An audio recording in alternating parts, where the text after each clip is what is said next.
பைபிள்ல ஒரு கேரக்டர் வருது, சிம்சோன் அவனுக்கு பேரு. குழந்தைய வயிற்றுல கொடுத்த உடனே கடவுள் சொன்னாராம் அந்த அம்மாட்ட, நீ திராட்சை ரசம் குடிக்க கூடாது, முடி வெட்டக்கூடாது குழந்தை பிறந்த உடனேன்னு.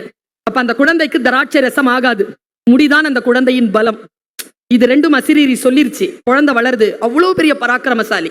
ஒரு எலும்பால ஒரு பெரிய சிங்கத்தையே அடிப்பான். முடி இப்படி இருக்கும், ஹேண்ட்ஸம் ஃபெலோ.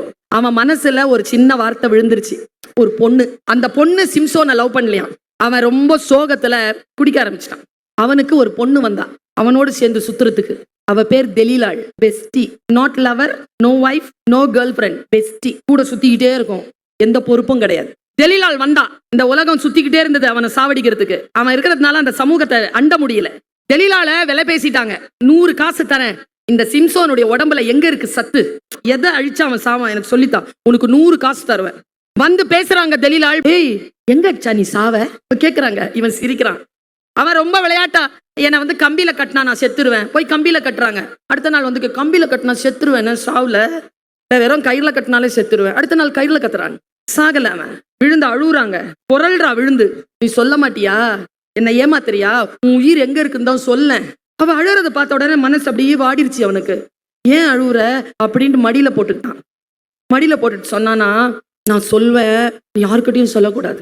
இந்த முடி இருக்குல்ல, இந்த முடி நிச்சயமா அப்படி எழுந்து உட்காந்து அவனை மடியில போட்டுக்கிட்டான். தலைமுடிய தடவி கொடுத்துக்கிட்டே இருக்கா. அந்த சொகத்துல பாவி தூங்கிட்டான். அந்த முடிய 7ஆ பிரிக்கிறான். அவன் உறங்கியதற்கு பிறகு புள்ள மொட்டை அடிச்சிட்டான். காலையில் எழுந்திருக்கிறான் சிம்சோன்.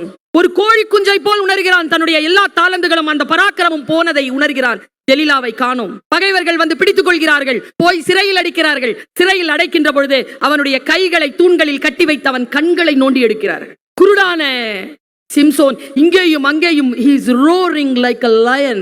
என்ன பண்றது, போய் உள்ள போடுறாங்க. சிறைச்சாலையில் அழுகிறான், இறைவனிடத்தில் மன்னிப்பு கேட்கிறான். போன கண்ணு போனதுதான், முடி வளருது, பராக்கிரமம் வருது. அவன் எவ்வளவோ முயற்சி செய்கிறான், அவனால் அவர்களை வெல்லவே முடியவில்லை.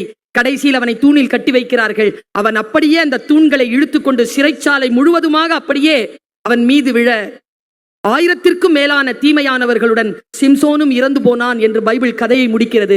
கடைசியா ஒரு ட்ரிபியூட் மட்டும் கொடுக்குது. அவன் உயிரோடு இருந்து கொன்ற தீமையானவர்களை விட அவனோடு சேர்ந்து இறந்த தீமையானவர்கள் அநேகம். கடவுள் சிம்சோனை போல் நமக்கும் பல பராக்கிரமங்களை தந்திருக்கிறான். எந்த காரணத்திற்காகவும் எந்த பலவீனத்திற்காகவும் இருக்கின்ற கடவுள் கொடுத்த எல்லாவற்றையும் பாதுகாப்பாக வைத்து அடுத்த கட்டத்திற்கு இறைவனுடைய வழியின்படி அதை செலவழிப்பதற்கு அந்த குழந்தைகளுக்கு சொல்லிக் கொடுங்கள். டோன்ட் டேக் ஃபார் கிராண்டட் என்று சொல்லிக் கொடுங்கள்.